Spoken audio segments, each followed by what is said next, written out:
1989년 중국 장강의 중상류에 위치한 샨샤댐이 완공됐습니다. 그 길이는 무려 2.3km에 높이는 185m. 대박이다. 우리나라에 있는 모든 강물을 합친 것보다 2배 가까운 담수를 보관 중인 댐입니다. 야, 진짜 어마어마하구나. 자, 그런데 지난 7월 SNS에 퍼진 한 장의 사진으로 중국이 발칵 뒤집혔습니다. 휘었네?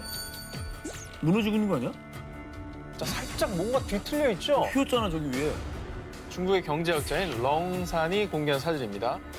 일직선이었던 댐이었는데 지금 저렇게 굴곡이 생긴 걸 확인할 수가 있습니다. 자, 이게 바로 중국을 대혼란에 빠뜨린 겁니다. 그래, 불안하겠다. 이 거대한 산샤댐이 무너지기라도 한다면 정말 대재앙 그 자체. 대재앙. 무려 4억 명의 목숨이 위태로워진다고 하는데요. 그래, 다 잠기겠죠. 그래서 산샤댐 붕괴 전조 현상에 대한 소식이 일파만파 퍼지자 중국 누리꾼들은요. 댐이 무너지면 우리 다 죽는 거야? 빨리 진실을 밝혀주세요! 하며 공포와 경악에 빠졌습니다. 그런데 더 공포에 사람들을 빠뜨린 건 산샤댐은 변형된 게 맞습니다. 산샤댐을 관리하는 C그룹에서 댐의 변형 사실을 시인한 겁니다. 정말? 이거 뭐 루머가 아니네. 그 뒤 C그룹은 긴급 공지와 함께 댐 주변 관광객을 차단하고 영업 정지까지 내렸는데요. 뭐야? 이게 루머가 아닌 거네요, 그러면? 이거는 실제로 보도된 일들입니다. 예. 그런데 산샤댐 건설에 직접 참여한 수리공학자 천우 춘이 중국 관영방송에 출연해 산샤댐은 2,600여 곳에 미세 감지 센서를 설치했고요. 24시간 점검하기 때문에 사전에 알 수 있습니다. 라고 발표를 한 거죠. 즉 현재 산샤댐에는 아무런 문제가 없다라는 겁니다. 그럼 C그룹에서 그 공지한 건 뭐예요? C그룹에 따르면 댐이 변형된 건 맞지만 댐의 탄성 범위 안에서 발생하는 정상적인 현상이며 영업 정지도 홍수기를 대비한 일시적인 조치일 뿐이라고 밝혔습니다. 뭐가 변화는 있지만 문제는 아니다 이거죠. 그러니까 이제 빌딩도 가만히 곱게 서 있는 게 아니라 이제 바람에 약간 흔들리게 설계하잖아요. 그렇죠. 이를테면 그 범위 안에 있기 때문에 안전하다라는 해명인 거죠. 근데 뭐 루머도 루머인데 좀 불안한 마음이 가시진 않네요. 어쨌든 변형은 된 거니까. 자, 일각에서는 산샤댐 붕괴 전조 현상 루머를 계속 의심하고 있는 상황인데요. 안전에 대한 문제, 안심이 있을 수 없습니다. 항상 안전 진단은 꼭 필요하겠습니다. 세상이 그들을 속일지라도 루머 19 3위를 공개합니다. 목숨까지 앗아간 루머의 정체는 2019년 7월 방글라데시의 수도 다카. 두 아이를 둔 싱글맘 타슬리마 베굼은 딸의 입학 상담을 위해 한 학교를 찾았습니다. 그런데 저 여자가 틀림없어. 잡아!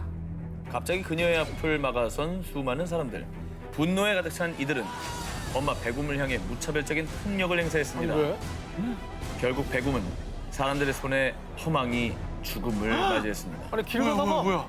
무슨 일이에요 이게? 이후에 엄마 베굼의 죽음과 관련된 7명이 체포됐는데요. 이들의 정체는 범죄 조직이 아닌 그저 평범한 주민들이었습니다. 그리고 이 참극의 시작은 바로 루머 때문이었습니다. 아, 루머 때문에 사람을 죽였어? 아니 진짜 아니 어떤 소문이었길래? 뭐 마녀라고 소문난 거예요? 뭐예요? 2019년 7월 초 방글라데시의 다카 남쪽에서는 파드마 대교 대공사를 둘러싸고 끔찍한 루머가 퍼지기 시작했는데요. 파드마 대교를 무사히 완공하기 위해서는 어린아이들을 제물로 바쳐야 해서 유괴범들이 아이들을 납치하고 있다는 끔찍한 소문이었죠. 처음 SNS를 통해 퍼진 이 소문은 점점 기정사실화하면서 특히 자녀를 둔 부모들은 엄청난 공포와 불안에 휩싸였습니다. 아, 저런 루머가 다 있네. 근데 또 이런 루머가 돌면 아이 가진 부모들은 겁나죠. 루머 돌면 불안하시죠. 떨지. 그런데 갑자기 학교에 낯선 여성 베굼이 등장하니 학부모들의 신경이 곤두섰고요. 게다가 베굼을 유괴범으로 의심해서 집 주소를 물었는데 그녀가 잠시 이사 온 주소를 헷갈려하자 사람들은 유괴범으로 확신해 무자비한 공격을 가한 것이었습니다. 맙소사. 이 사건 외에도 더 끔찍하고 잔혹한 건 아동재물 루머로 인해 엄마 베굼 외에도 무고한 사람들 7명이 더 목숨을 잃었다고 합니다. 무고한 이들이 잔혹한 피해를 입자 결국 방글라데시 정부까지 두 발 벗고 나섰는데요. 셰이크 하시나 총리는 루머 확산과 집단 폭행에 가담한 이들 대상으로 강력한 대응을 할 것입니다라고 밝혔고요.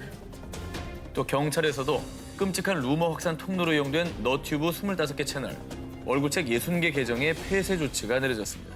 아휴, 너무 뒤늦었다는 생각이 드네요. 확산되기 전에 막았어야 됐고 저거 뭐 사이트 폐쇄하면 뭐합니까? 사람 목숨을 다 잃은 상황에서. 아, 저 루머를 만든 사람들이 저 사람들을 죽인 거나 마찬가지예요. 자, 그러면 세상이 그대를 속일지라도 루머 19 1위 후보 헤드라인을 공개합니다.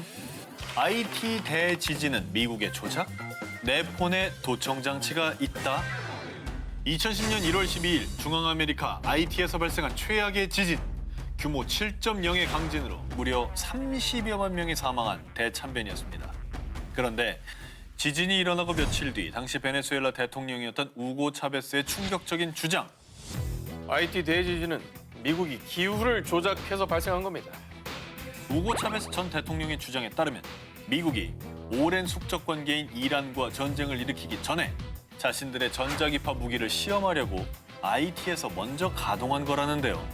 그가 말하는 전자기파 무기의 정체는 미국 알래스카에 설치된 대규모 안테나 장치 고주파 오로라 활동 연구 프로그램 하프입니다. 그런 게 있어요. 자, 이 하프는 1980년 한 석유 회사의 버나드 이스트런드 박사가 석유와 천연가스를 찾기 위해 개발한 장치인데요. 과거 미국 정부가 이 하프에 관심을 가지면서 공동 연구가 시작됐습니다. 그런데 3년 뒤 갑작스레 미국 정부와 손을 떼고 충격적인 폭로를 한 버나드 박사. 미국은 하프를 이용해서 지구의 기후를 조종하고 있습니다. 그의 주장에 따르면 과도한 양의 고주파를 쏘아 올리면 전리층 일부분이 들어 올려져서 일시적으로 오존층에 구멍이 뚫릴 수 있는데 이 구멍이 메워지는 도중에 홍수, 번개, 폭풍 같은 기상이변이 일어날 수 있다는 겁니다. 그리고 이 루머와 함께 떠돈 소문은 미 국방부가 하프를 주관한 뒤부터는 무려 2억 와트의 에너지를 사용했는데 이는 유전 발견에 필요한 에너지보다 수십 배가 넘는 에너지라는 겁니다. 자, 그리고 일부 누리꾼들의 충격적인 주장. IT 지진이 발생하기 하루 전 하프 데이터의 자료 일부가 삭제됐다는 겁니다. 그러면 미국의 공식 입장은 뭐예요? 미국 정부는요, 짧은 시간이니까 문제가 없다라는 입장을 밝혔습니다. 기후 조작설에 대해서는 결코 사실이 아니라며 극구 부인했다고 합니다. 세계 기후 조작 논란, 그리고 하프. 과연 당신의 생각은? 오늘 찍은 셀카, 애인과 주고받은 메시지, 그리고 통화 내용까지. 누군가 당신을 실시간으로 감시한다면? 2015년 미국과 호주를 중심으로 전 세계에 확산된 루머. 한국 S사의 스마트폰에 도청 칩이 들어 있습니다. 우리가 늘 사용하는 스마트폰에 스파이 장치가 부착돼 있다는 루머인데요. 어디에? 바로 배터리에 말이죠. 자, 그런데 이 배터리에 붙어있는 의문의 스티커를 제거하면 용도를 알 수 없는 검정 코일이 하나 나옵니다. 코일을 왜 넣는 겁니까, 근데? 한 외국인이 의문을 제기하며 스마트폰 배터리에 숨겨진 코일을 촬영한 영상이 SNS를 통해 빠르게 확산되면서 사흘 만에 1000만 이상의 조회수를 기록. 이 영상을 촬영한 사람은 도청당하기 싫으면 이걸 당장 제거하세요. 바로 이 코일이 도청 장치라고 주장했습니다.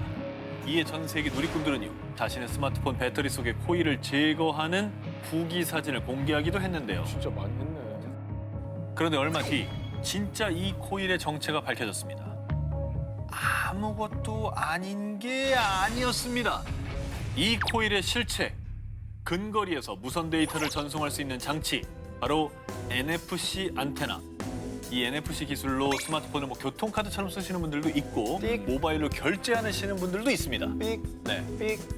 도청이나 감청 이런 거와는 별개, 완전히 무관하고요. 다 거짓말, 루머였던 거죠. 아, 확실하게 나왔네 이거. 음. 그러니까 이건 도청 장치가 아니었고 오히려 기능상으로는 뭔가 나한테 유리한 게 있었던 거잖아요. 유익한 기능이 있었던 거고. 제거한 사람은 일부러 그걸 떼버린 거잖아요, 그러면. 그래서 제거하신 분들은 이제 NFC를 못 쓰는 거죠.